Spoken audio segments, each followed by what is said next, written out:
कुछ होने में और बहुत कुछ होने में इतना सा फर्क है, एक बार सोच के छोड़ देने में और लग के कर दिखाने में।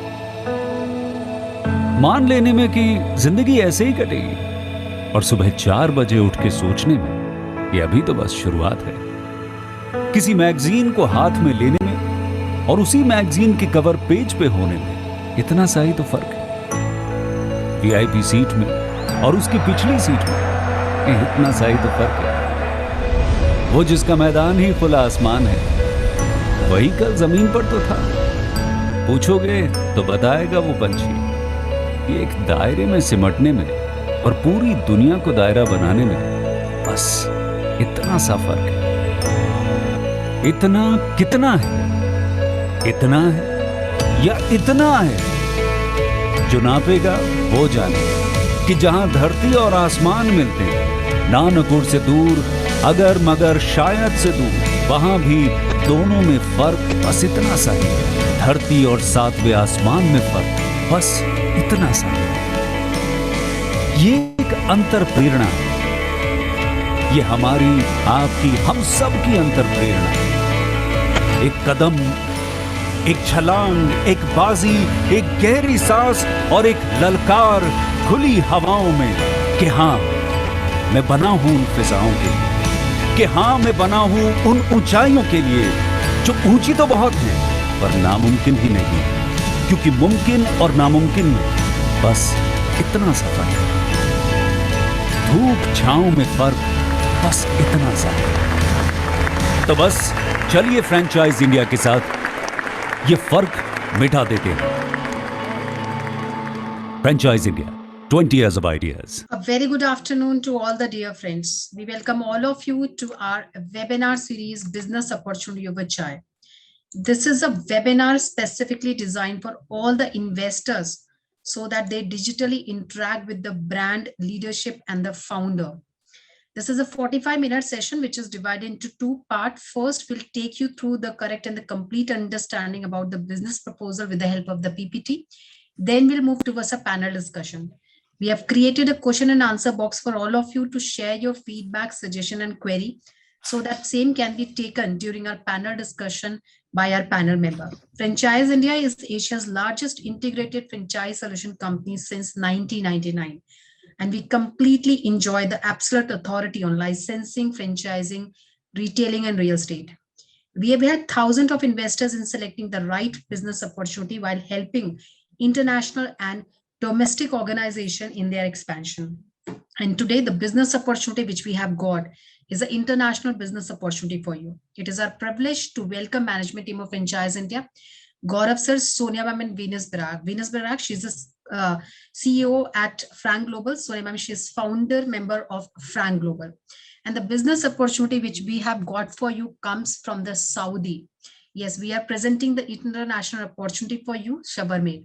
They are already operational with 130 plus stores and still they are adding stores in their kitty. And today we have invited Mr. Jel to talk about this brand. I'm also joined by Mr. Anirudh and Anshul to share their presentation. But before we formally start the presentation, I would invite now Venus to formally invite our guest of honor.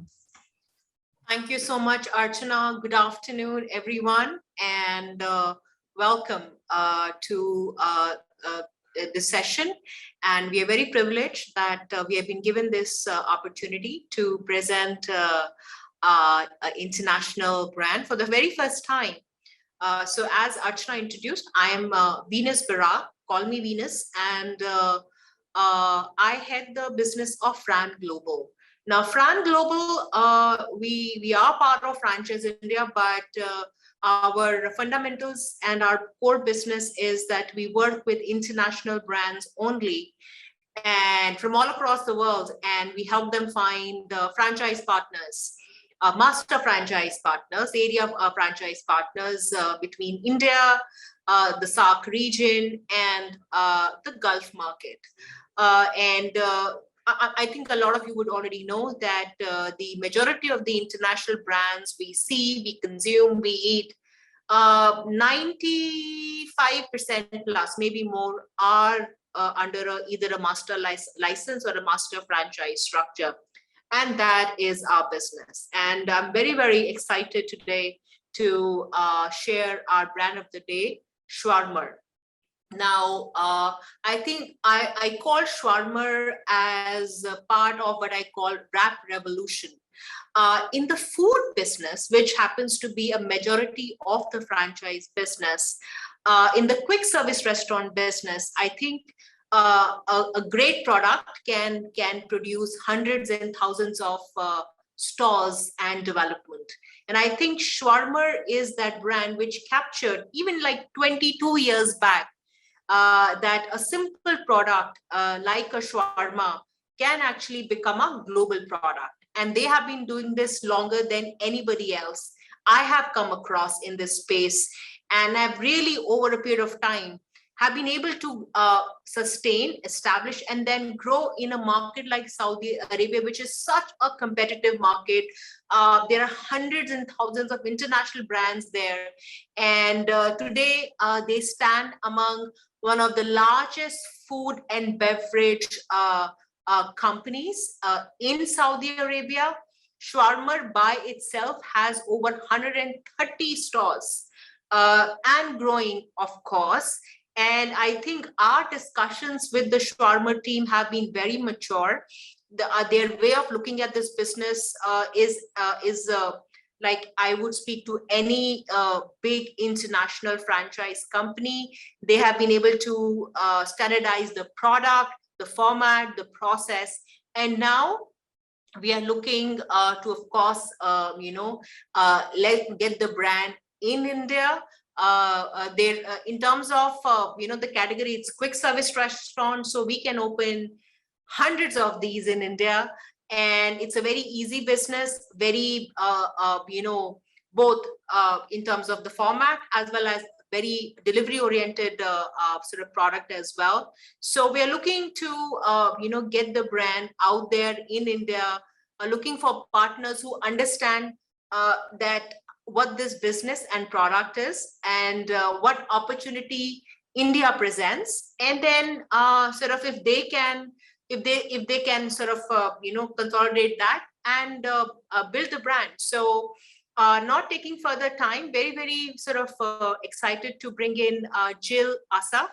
Jill is the Vice President Franchise Development Operations for Shawarma.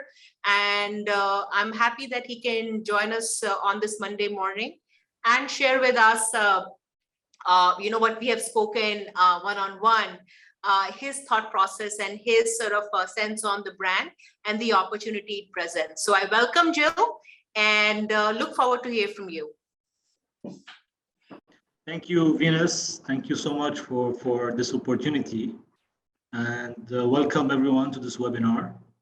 It's a pleasure to showcase our brand and maybe later on have a Q&A session with all of you. Actually, I think you've summarized pretty well, Venus, what our brand is about. Now, I'm gonna share a quick presentation with all of you.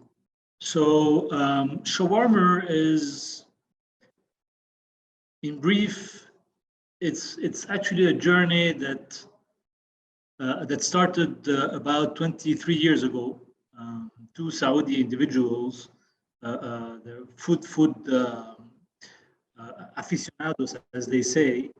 They're actually engineers initially, and they entered the food business in Saudi Arabia. And at that time, Shawarma was known as a food, as a restaurant business.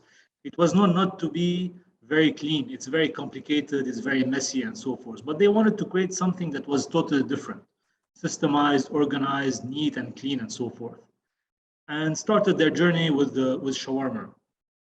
That was back in the days in Riyadh.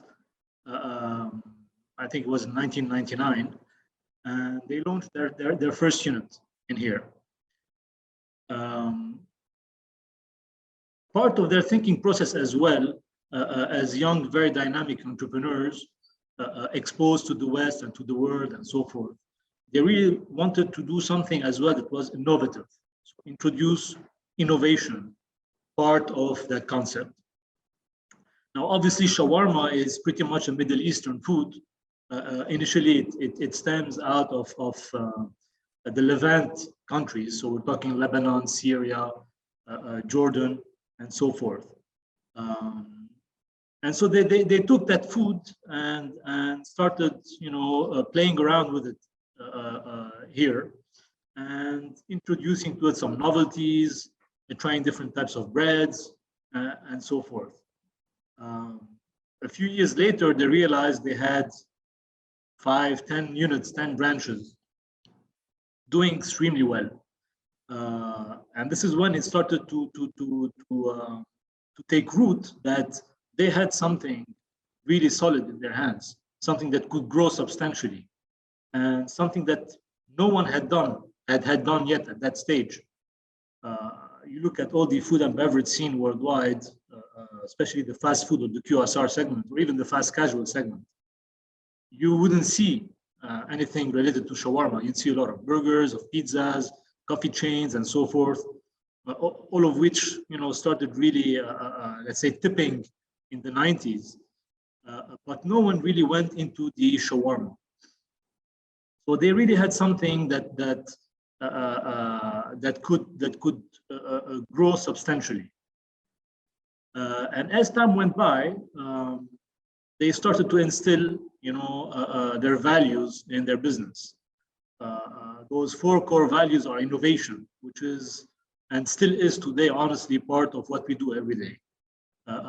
Everything we do, everything we think of, has to have something that is innovative. Hospitality, obviously, is very important. Again, when you come from the Middle East, for those who are familiar with it, hospitality is very important. The way we interact with people in general, and this is really part of the culture of the company, be it at corporate level or within the operations. Then there's the excellence, obviously, which is something all brands strive for. Going always the extra mile in the customer experience, and then transparency, being very clear and very transparent in everything we do. Very particular about the shawarma is that, as I said earlier, shawarma initially was kind of a dirty kitchen. If you look at what's happening in the back of house and so forth. And they wanted really to change that. And that was really kind of the initial idea, that they love shawarma. Shawarma is a very tasty sandwich and everybody loved it. But they wanted something really clean and neat. And so part of the transparency value is what we do also in everyday, and it's even projected in the stores themselves. So our kitchens are extremely open. They're what we call open theater kitchens.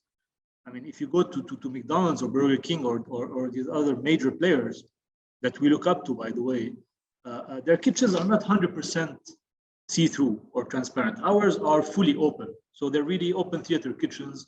That way we really show and project this transparency value that we have.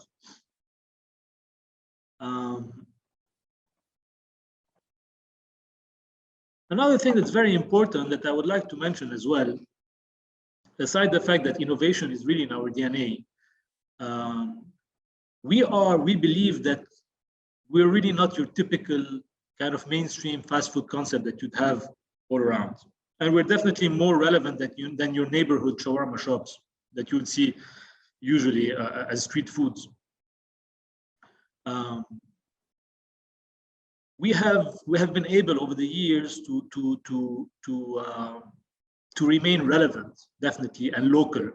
Although we've grown to a franchise, a large chain, because we stayed focused on what we believe are the basics of the industry, which is having great taste, adapted to the local market we're in.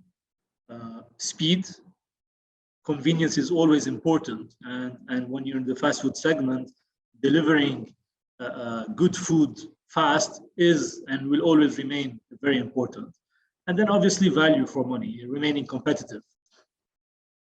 Now, equally important to the Shawarma brand model is the concept of modernizing the image and the identity of what is perceived usually as traditional shawarma or street food shawarma, dominated usually and traditionally by the mom and pops.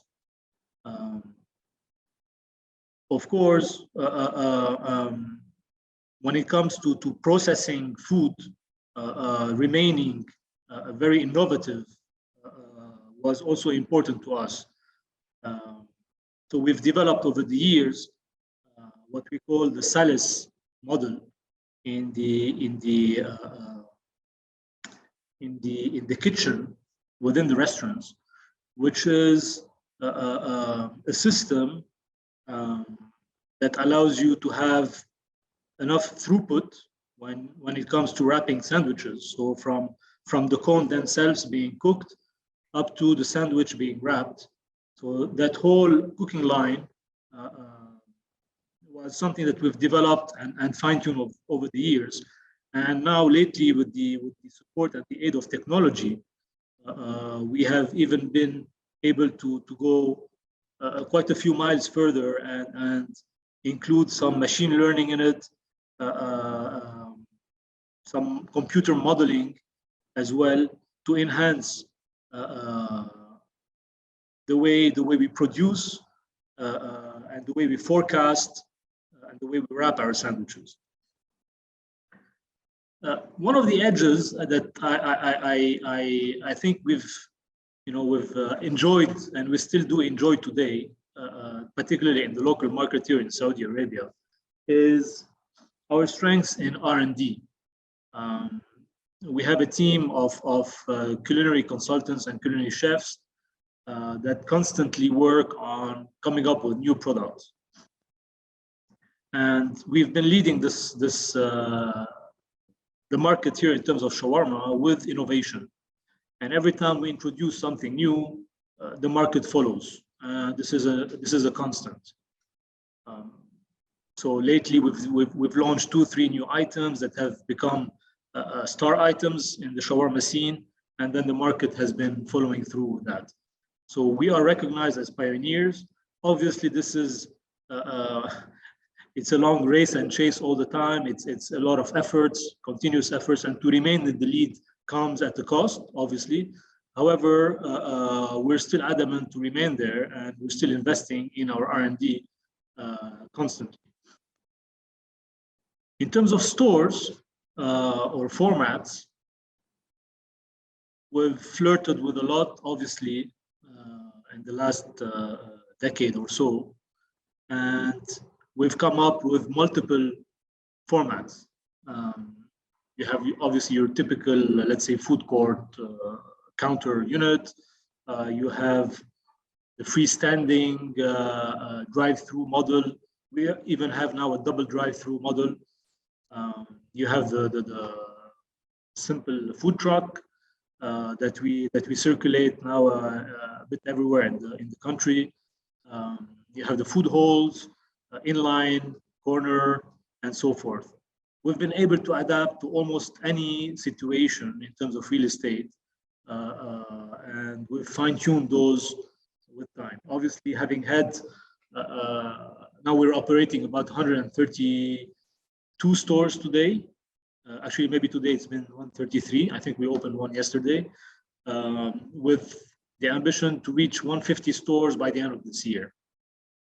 So that learning curve is substantial in terms of efficiency per square meter, in terms of attractiveness of the store, and so forth. So there's a lot of learning there, and we keep enhancing our modeling, especially with technology these days. In terms of branding, again, here is something really, I think, one of the edges that we've built over the years. It's true for those who maybe will spend some time now researching our brand and looking at how we are and what we do. We're pretty local, I would say. However, the beautiful part is that The brand, the way it looks is, first, it ages pretty well. Second, it can be pretty international. And we've dealt already with international branding agencies to validate that premise, and how we can definitely make sure that we can adapt our image, our brand to different markets where we would go to. Now, it is a very agile brand, and the way we communicate has been, I think, one of the success factors of Shawarmer. We use local slang. We're going to see that in a couple of slides.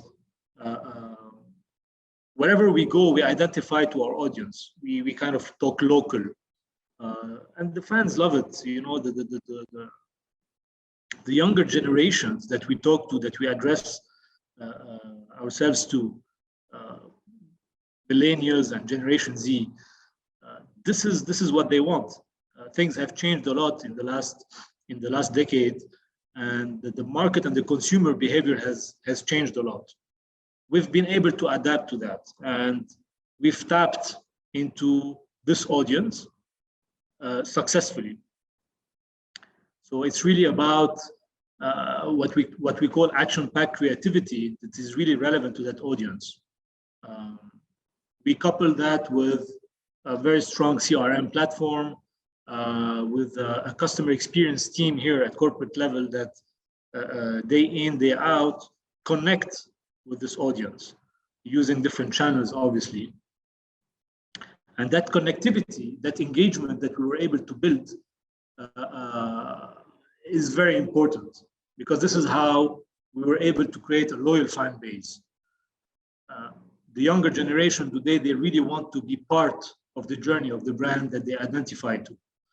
And once you're able to do so, this is when a brand really gets, let's say, to tip and to stick with the market. Millennials, and especially the younger generation, the Generation Z, they want that. They want more. They want to connect. They want to talk to the brand. They want the brand to talk back to them. And we listen. And this is something we have put at the forefront of our strategy for the next few years, and investing a lot in our CRM platforms and our customer experience team, is to make sure that we involve our loyal fan base in the journey of this brand. We don't want to be anymore the ones pushing to the market the new products or the new ideas. We want as well the market to tell us what they want and what they feel and how they want it and how much they would want to pay for it and so forth. And I think this has been very successful for us, and it applies to any market literally worldwide today in this globalized world and digital world we're in. Packaging is of course part of the brand, part of the storytelling and the customer experience. Yes, it comes at a cost, granted. We can obviously adapt to different markets we go to. Some markets might be, let's say, more eco-friendly or sensitive to these kind of things, so we can adapt, we can adjust. However, still here, for example, in the Middle East, this is now the trend. You know, the consumer wants the package to look nice and practical and sexy and so forth. So we focused a lot on that, and we've been very successful with that. And we keep refreshing the way we produce, and we come up with novel ideas to package our food.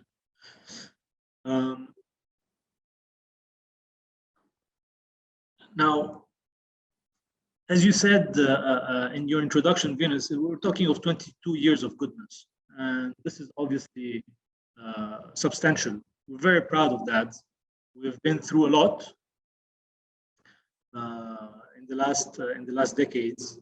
Obviously, the first few years of the brand were very challenging because we were still trying to find our grounds and trying to find the real essence of the brand. In 2008, we repositioned. So after, let's say, almost a decade of running the business, actually, I personally came in at that time and I was a consultant for the group. And we changed the whole brand, the brand identity. The logo that you see today is something I came up with probably 12, 13 years ago. And we repositioned the concept in terms of product, in terms of audience, socioeconomic positioning, marketing strategy, obviously the offering, and a few other things. And that was, I think, the beginning of the long journey that Shawarma is in today. A few years later, it was listed twice as one of the Saudi fastest growing companies, and then ranked top 5th in Forbes most innovative Saudi entrepreneurs. So we've been starting to get a lot of visibility since then. And then in 2018, we were one of the first to introduce a mobile application, for example. That's part also of the thinking and the innovation culture that we have here. So at that time in the Saudi market, I think there was only McDonald's that had introduced a mobile app in the QSR segment. So we were second in the market to come in with that. Today, our mobile app is one of the strongest, if not the strongest, in the market. And it's coupled with a loyalty program that we keep enhancing as we go. And in 2019 was a major milestone in our journey. We decided to open a world-class food processing factory. And we shifted from a central kitchen that we had that was producing our cones. So the cones is the proteins, the meats that we have on the skewers. So at that time, we were producing everything in the central kitchen, and it was a lot of manual work and so forth. And we decided to make that shift because we were big enough. So we developed a 10,000 square meter factory up north of the capital, really a world-class factory where we produce today frozen cones. So using cutting-edge technology in terms of processing, we're able to produce a very large amount of cones and also of sauces and other semi-processed foods from that factory on a daily basis. And we ship them across the nation. And currently, we're getting all the required certifications from the Saudi Food and Drug Authority to be able to export in different markets of the region our products. So that was back in 2019. Now this factory has the ability to supply the whole region. The beautiful part of that is that with the factory now, in our case here, you don't need anymore in the branch, in the store, at store level, to have so much labor, so much people taking care of their cones and so forth. So you just get everything delivered, it's frozen, it has a longer shelf life, and it facilitates the whole operation at branch level. 2020, very tough year for everybody. For us, it was a good year. Being in the QSR segment, we were one of the lucky few that were able to cruise through Corona and all those challenges pretty successfully. We kept expanding in the kingdom. And for the first time, we went all in with a sponsorship of the national champion football team. So that was also a major milestone for us to be able to position ourselves as a real national brand. Mind you, Saudi Arabia is today the largest economy in the Middle East. Alone, Saudi Arabia is about 65 to 70% of the Gulf countries' economy. And as you've probably seen, and as you know, you're hearing probably, the country is positioning itself now worldwide as a global economy. And it's, I think we're registering now this year the fastest GDP growth in the world at about 6%. All of those indicators are very important and show how much Saudi Arabia has ambition and power today to grow. This is also giving us a lot of edge as a company and as a brand, because we get a lot of, as well, support from the government, being recognized today as a national hero brand. So we have a lot of traction and we have a lot of interest from the government to help us take this brand international. That's also something we're very proud of, and we're definitely going to leverage as we go. Into 2021, latest KPIs, we're employing 27 different nationalities, and that's a learning curve that is not a given to anyone. We're present in 30 Saudi cities and counting, and we're very proud to have about 300 Saudi crew members in operations today alone. This shows you how much the brand is successful even for Saudis. Now that I've spoken maybe a bit too long about who we are as a brand and the journey we've gone through, we thought it was time that we leverage all this experience and this learning that is quite unique. Flipping burgers is something everybody knows. Baking pizzas or preparing coffees. Those are pretty kind of simple now to grasp and to understand and to emulate. Shawarma is very, very particular.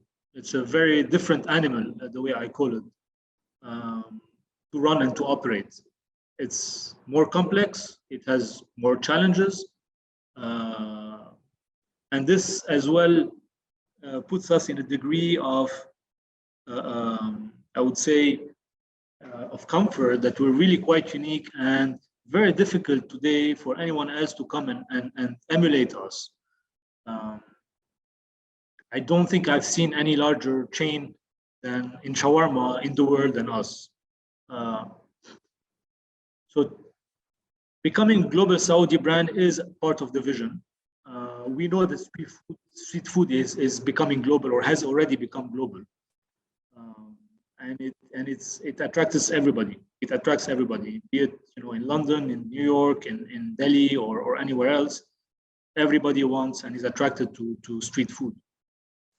Now, what has happened in the last decade from the Middle East, we've seen a lot of immigrants. So what happened in Syria, what happened in a few other countries in the region, starting late 2008, 9, 10, with Egypt, Syria, Iraq, Libya, and all of those countries. And you've seen a lot of immigrants fleeing and going to various destinations of the world. Now, they brought with them their culture, their food culture. So now you speak to someone in Germany, in Paris, in London, or in New York, or even in Hong Kong, and you tell them about shawarma, and they know what shawarma is about. It is Middle Eastern, and it's making its way everywhere. So that makes the time for us perfect to take our brand now cross-border. And we want to leverage that.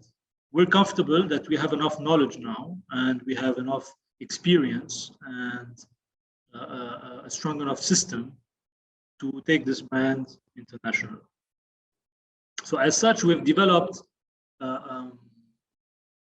let's say, a roadmap, a vision for an expansion to take this brand global. And we've looked at key parameters of interest, be it the QSR ratio per capita, or looking at an appeal for Middle Eastern food such as shawarma, the scale of the market,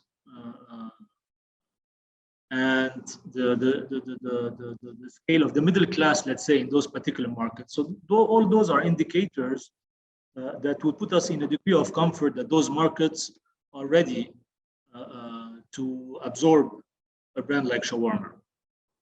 So we've put a plan and we've already started, and I hope, Venus, that with your support and your experience in the pan-Indian market, we're going to be able to achieve great stuff together. From our side, technically, we're confident we have the capabilities today to support the expansion of the brand. I've seen so many times in my experience, having been in the industry for 20 years, I've seen so many times brand franchise, but not being ready to franchise or not understanding what franchise is about. So we're not going to do that same mistake. We have developed, and we've started actually franchising in the local market 10 years ago. Back in 2011, we franchised in Saudi Arabia, our first stores. We have about 10 to 12 years now of experience of franchising shawarma stores in Saudi Arabia. And we've gone through a learning curve. We've gone through that curve. We've failed at times. We've had ups and downs in that process of franchising. Obviously, with time, we've fine-tuned that model of franchising, and we've built our manuals, our systems, our guides, our job aids, our checklists, and we've digitalized them.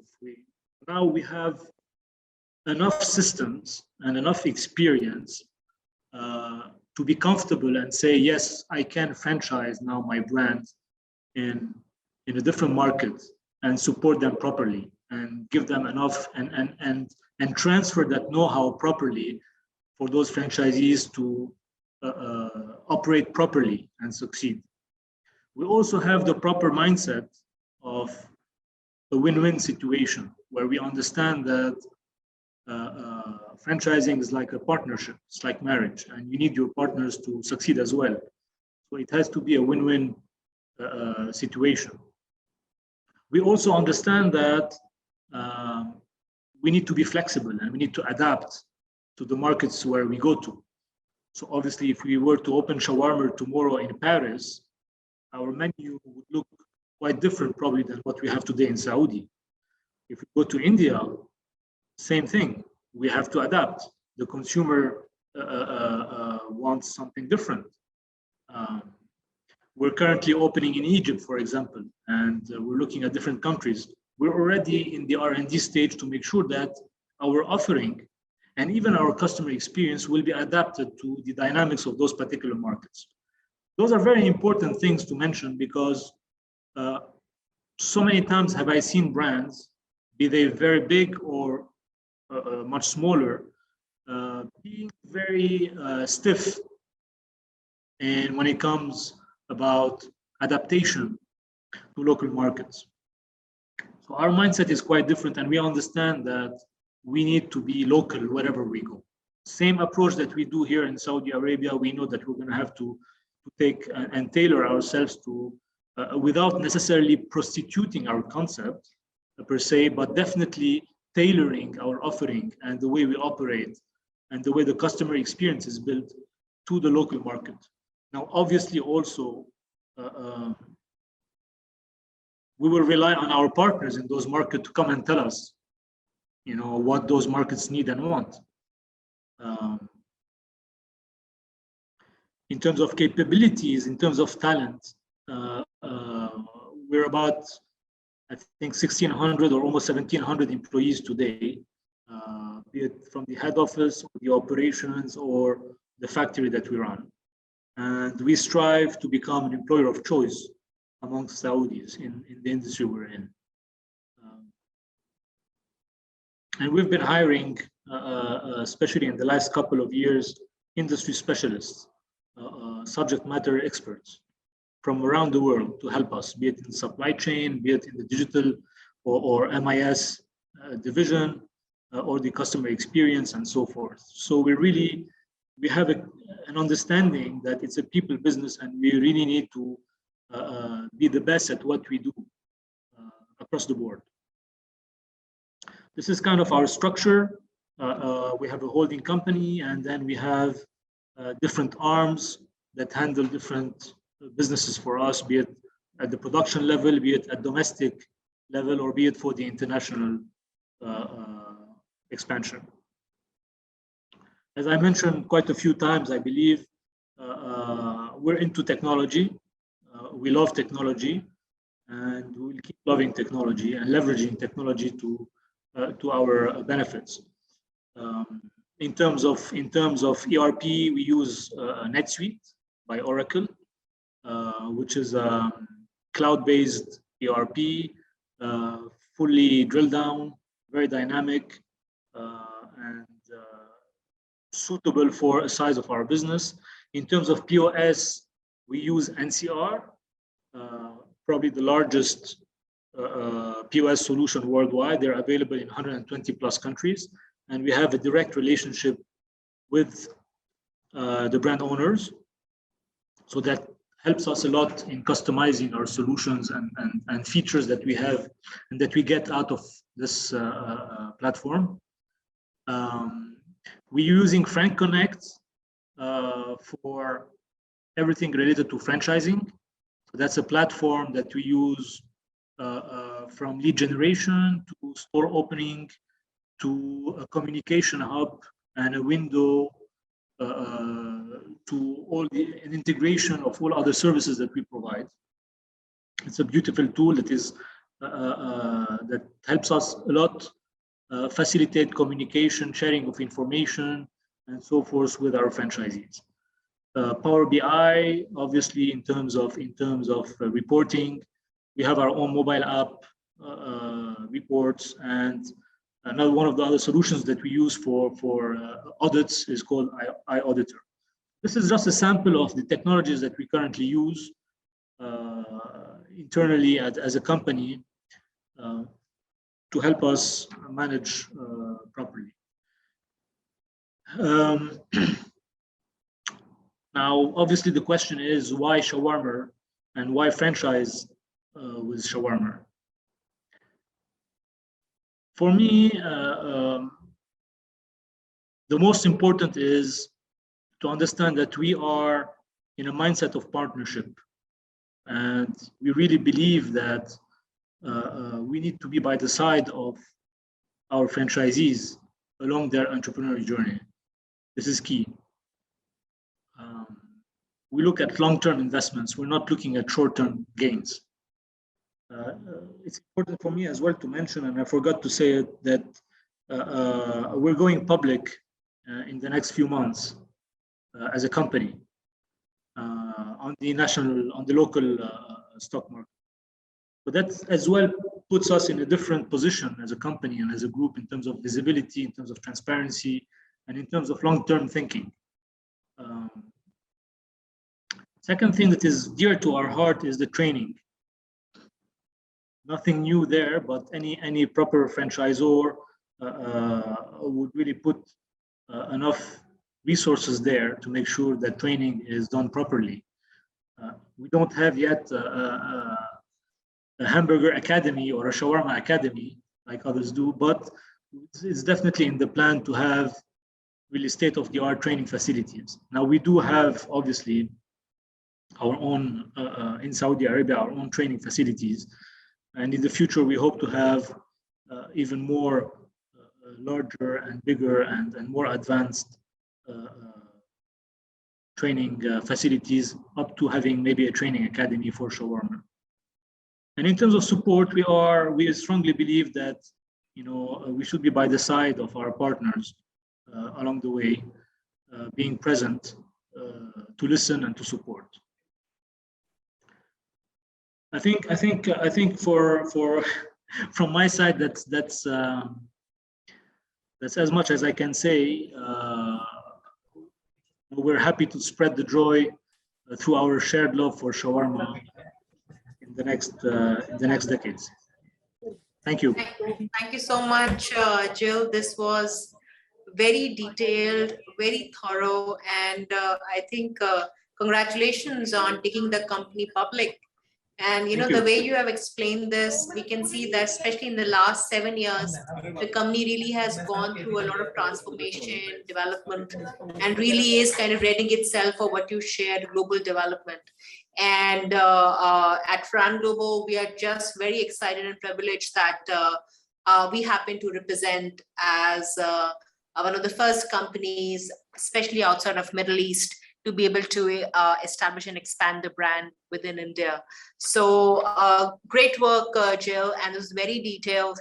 I think since we have limited time, Anshul, if you can so just give a very brief understanding on how the numbers look like at a broader sense in India.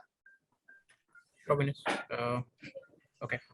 So, friends, one, I would share my screen and bring up the Excel, but I can also talk about in India, we already have, there's a brand called Shawarma Hut from Delhi NCR, which has already created a presence across 30 cities with some 100 plus stores.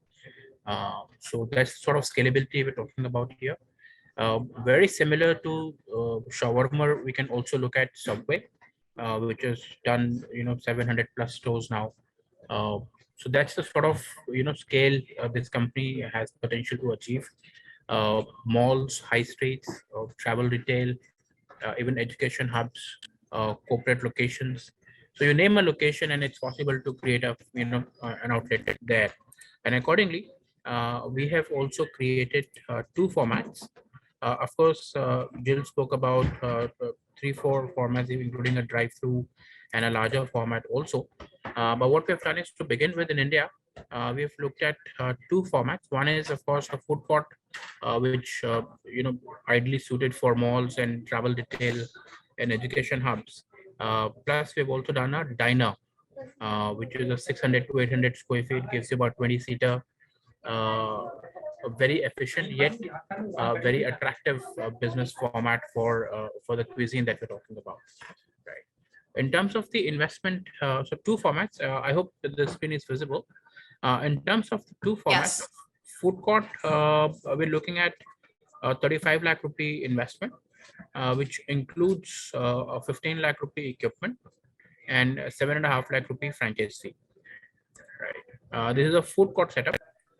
For a diner, which is 600 to 800 square feet, the franchise fee stays same at 7.5, but the equipment would slightly go higher to about 21 lakhs.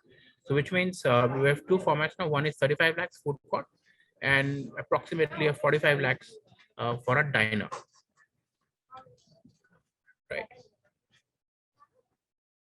Now I'll quickly go to our food court financial model.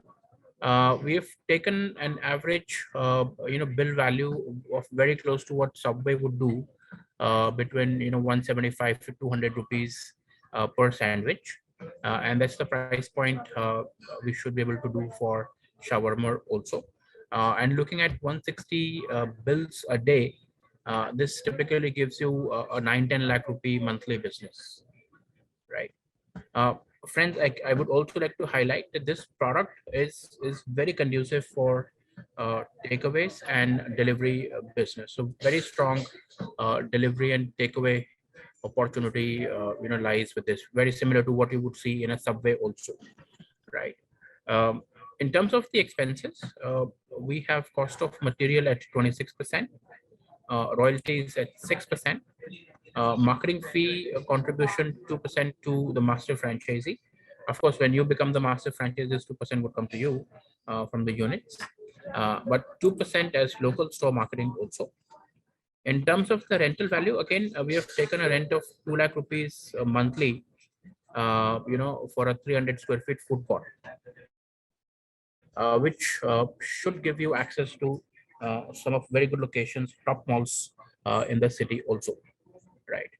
In terms of the staff, we have, I'll quickly take you through the staff also.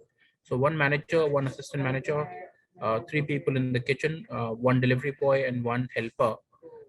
So this would, add up to about a 1 lakh rupee monthly salary, right? Apart from that, you have other utility bills like electric, water, credit card bills, delivery charges, packaging and everything. What this do is on a sale of say 10 lakh rupees monthly, you're looking at 1.5 lakh rupees monthly profit or so, which means between 15 to 18 lakh rupees annual profit is what we should be able to generate from a food court setup with an investment of about 35 lakhs. So this means that you're looking at a 2 years or so, under 2 years break even, right? So let me quickly summarize. 9 to 10 lakh rupees monthly sales, a price point of very similar to what Subway would do, 175 to 200 rupees, 6% royalty, 2% marketing fee, and this gives you a break even in just under 2 years, right? Sure. Thank you, Anshul. I think one thing which I wanted to sort of clarify with the people who are listening here, or if you're listening this later, this is just to give you a sense on how the unit economics look like. However, we are only looking for either country master franchise Yes. partners or regional master franchise partners. Since this is a quick service restaurant business, a single or double or triple or multi-unit deal at the beginning of the brand is not going to be very conducive. We are even open, let's say, if somebody wants to do a Bangalore area deal, because India has some big sort of 10 cities. If you want to do those specific cities, then we should be able to engage with Shawrma team. But we are looking for partners who can understand the business and really look at it at a country, regional, and in some few cases, specific area levels.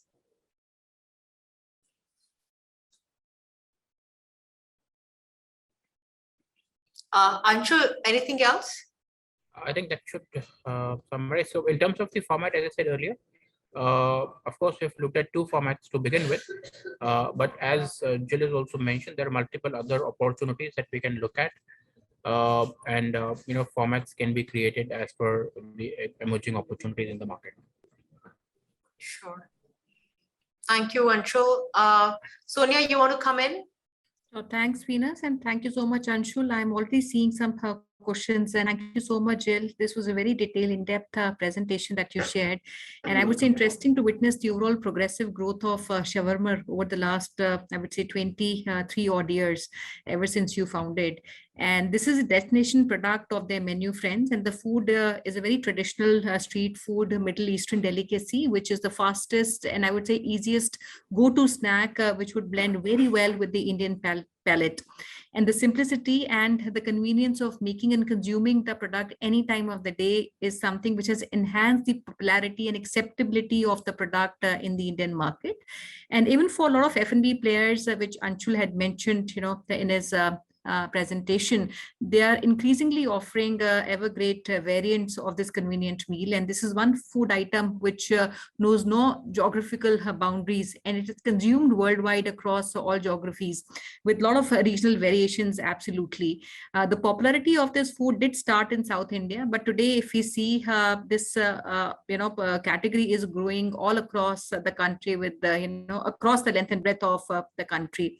So very quickly, while I think we have shared with all of our investors the investment as far as unit financials are concerned, but I do see questions people asking about area, a little bit on the financial understanding of the area franchisee, master franchisee, or a city-based franchisee, which I also understand depends on what region investor would look at. So for example, somebody is looking for a Delhi NCR or a Delhi or a Bangalore or complete north or a complete state of Karnataka or Tamil Nadu, there would be a fee variation. And typically for an area franchisee or a city-based franchisee, the structure would be something where he would be owning at least one outlet of his own, and after he operates and simultaneously he can even start sub-franchising.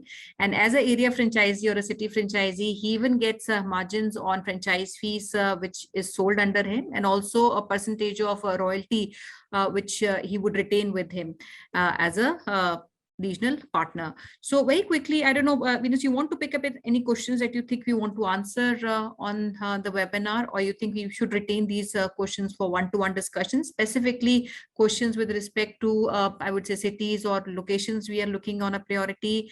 Supply chain was one question which I was seeing, yeah. So any questions you want to quickly pick from the Q&A?